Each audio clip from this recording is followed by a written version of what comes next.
किसी शहर के रेलवे स्टेशन पर एक भिखारी रहता था। वो वहां आने जाने वाली रेलगाड़ियों में बैठे यात्रियों से भीख मांगकर अपना पेट भरता था। एक दिन जब वह भीख मांग रहा था तो सूट बूट पहने एक लंबा सा व्यक्ति उसे दिखा। उसने सोचा कि यह व्यक्ति बहुत अमीर लगता है, इससे भीख मांगने पर यह मुझे जरूर अच्छे पैसे देगा। वह उस लंबे व्यक्ति से भीख मांगने लगा। भिखारी को देखकर उस लंबे व्यक्ति ने कहा, तुम हमेशा मांगते ही रहते हो, क्या कभी किसी को कुछ देते भी हो? भिखारी बोला, साहब मैं तो भिखारी हूं, हमेशा लोगों से मांगता ही रहता हूं, मेरी इतनी औकात कहां कि किसी को कुछ दे सकूं। लंबा व्यक्ति बोला, जब किसी को कुछ दे नहीं सकते तो तुम्हें मांगने का भी कोई हक नहीं है। मैं एक व्यापारी हूं और लेन देन में ही विश्वास करता हूं। अगर तुम्हारे पास मुझे कुछ देने को हो तभी मैं तुम्हें बदले में कुछ दे सकता हूं। इतना कहने के बाद वह लंबा आदमी ट्रेन में बैठकर चला गया। इधर भिखारी उसकी कही गई बात के बारे में सोचने लगा। उस लंबे व्यक्ति के द्वारा कही गई बात उस भिखारी के दिल में उतर गई। वह सोचने लगा कि शायद मुझे भीख में अधिक पैसा इसीलिए नहीं मिलता क्योंकि मैं उसके बदले में किसी को कुछ दे नहीं पाता हूं। लेकिन मैं तो भिखारी हूं, किसी को कुछ देने लायक भी नहीं हूं। लेकिन कब तक मैं लोगों को बिना कुछ दिए केवल मांगता ही रहूंगा?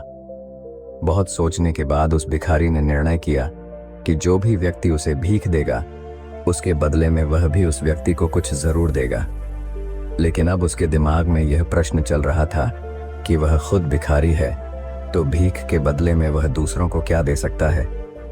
इस बात को सोचते हुए 2 दिन हो गए, लेकिन उसे अपने प्रश्न का कोई उत्तर नहीं मिला था। तीसरे दिन जब वह स्टेशन के पास बैठा हुआ था तभी उसकी नजर कुछ फूलों पर पड़ी जो स्टेशन के आसपास के पौधों पर खिल रहे थे।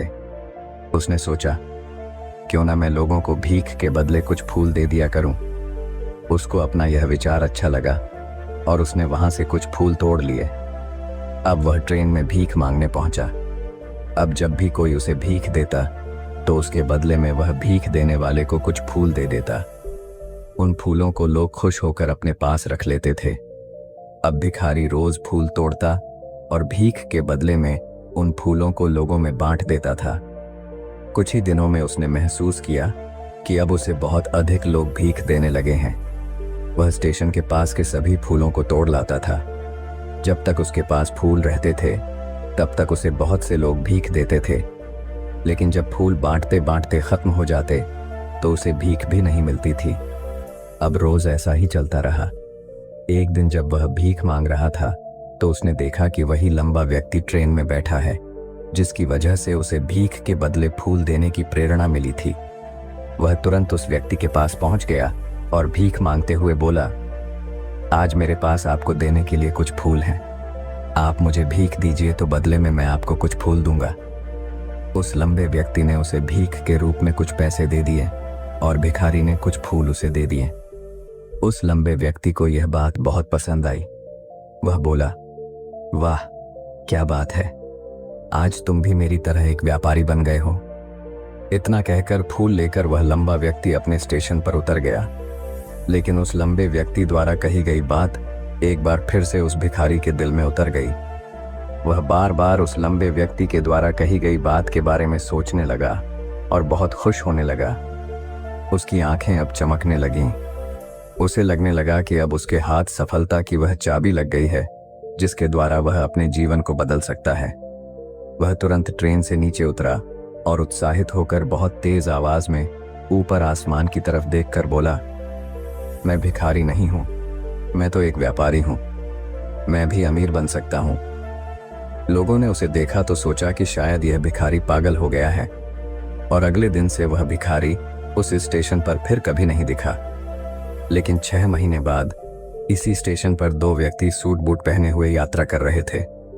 दोनों ने एक दूसरे को देखा तो उनमें से एक ने दूसरे से हाथ मिलाया और कहा, क्या आपने मुझे पहचाना?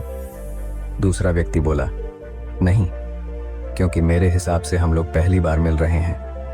पहला व्यक्ति बोला, नहीं, आप याद कीजिए, हम पहली बार नहीं बल्कि तीसरी बार मिल रहे हैं। दूसरा व्यक्ति बोला, मुझे याद नहीं, वैसे हम पहले 2 बार कब मिले थे? अब पहला व्यक्ति मुस्कुराया और बोला, हम पहले भी 2 बार इसी ट्रेन में मिले थे।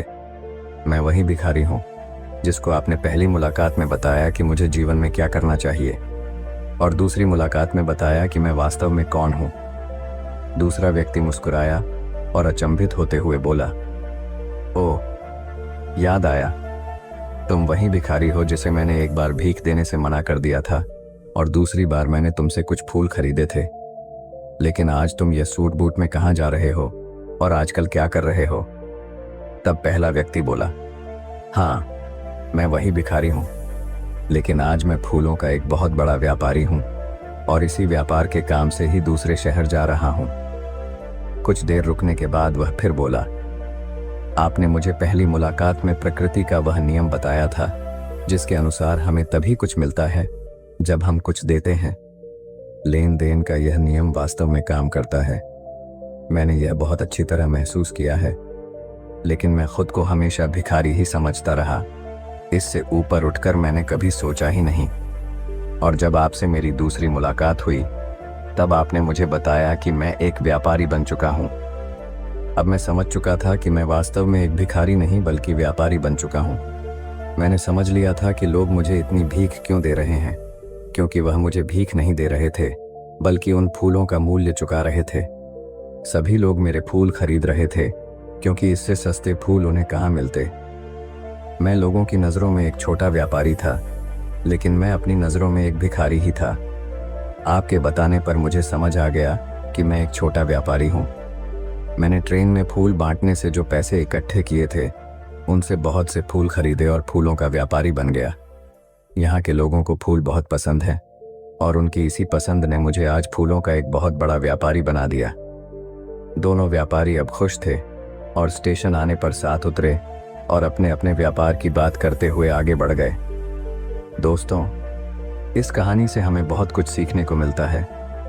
कहानी में लंबा व्यापारी गिव एंड टेक के नियम को बहुत अच्छी तरह जानता था। दुनिया के सभी बड़े व्यापारी इसी जीवन के नियम का उपयोग करके सफल हुए हैं। इस फॉर्मूले को उसने भिखारी को भी बताया। भिखारी ने इस प्राकृतिक नियम को अपना लिया और इसका असर उसके जीवन में साफ दिखाई देने लगा। उसने अपनी सोच बदली और उसकी जिंदगी बदल गई। यह कहानी हमें बताती है कि हम यदि अपनी सोच बदल लें तो कुछ भी हासिल किया जा सकता है। यदि हम खुद को छोटा समझते रहेंगे तो हम हमेशा छोटे ही बने रहेंगे। बड़ा बनने के लिए हमें अपनी सोच को बदलना होगा और खुद के बारे में बड़ा सोचना होगा। कहानी का सार यह है कि सफलता आपकी सोच में छुपी होती है।